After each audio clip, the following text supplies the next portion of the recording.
Welcome back, everyone. It's no secret finding employment in today's job market is tough. And even if you land an interview, there's no guarantee you're going to walk out with a position. Well, once you do get your foot in the door, nailing the interview and impressing the interviewer is key to landing the job. Our next guest is an expert on interview techniques and how to handle those tough and sometimes out-of-the-blue questions that may come your way. Joining us right now is career expert and author of The Bliss List, J.P. Hansen. Welcome, sir. Welcome. Thank you. It's a thrill to be here on a segment with both of you. Well, we'll try not to put you on the spot. Yes. I'm sure you're well prepared. I'm sure you've been through a few interviews before. I've been through a few interviews before, yes. So yeah. Tell us about your 3 Ps of job interviewing. Yeah, and in the Bliss List, I emphasize really 3 key areas that we call the 3 Ps to successful interviewing: prepare, practice, and persuade. Okay. And prepare, in today's job market, it's still tight, even though it's showing some signs of life.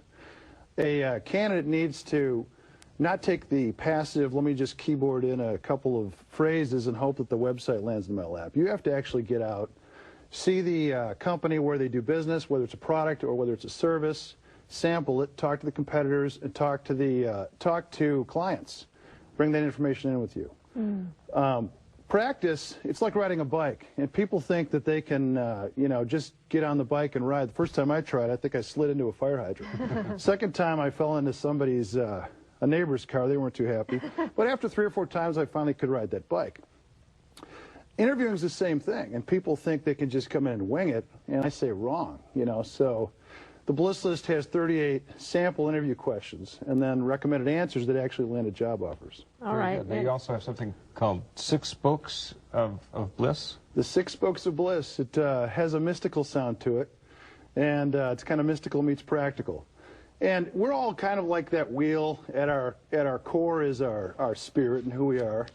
But if we don't have those spokes working well, our wheel's not going to go too well. And they are important to make sure that your wheel is going to work well. If you can have all 6 spokes doing well, you'll certainly find an enriching life. What are some common mistakes that people make when they go into these interviews? Negativity is the worst. You cannot go in and open up a can of worms. And there's a tendency to want to say everything you could badly about the company or the previous supervisors. Never do that. Never. No. And, you're better just to be upbeat and positive about your experiences.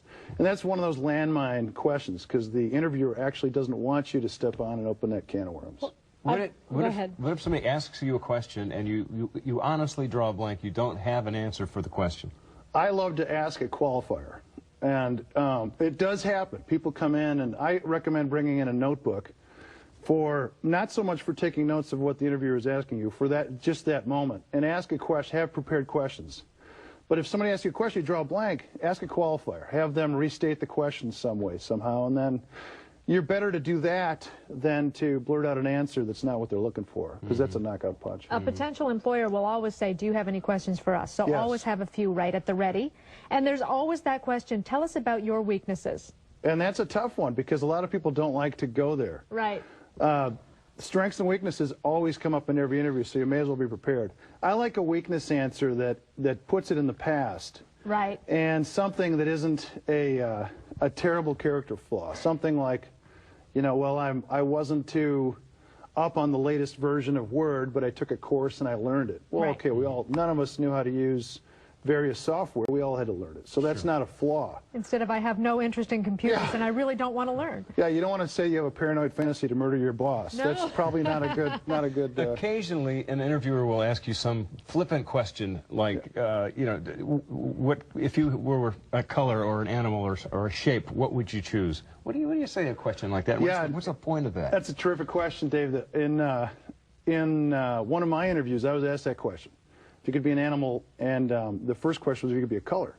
Well, those are sort of fun questions, and I think you should have fun with the answer. For the color question, I answered the rainbow, and the interviewer looked at me and said, that's interesting, tell me more. And I said, well, there's 4 different personality types, and I think the best person can really hone their skills to each individual, treat them as an individual.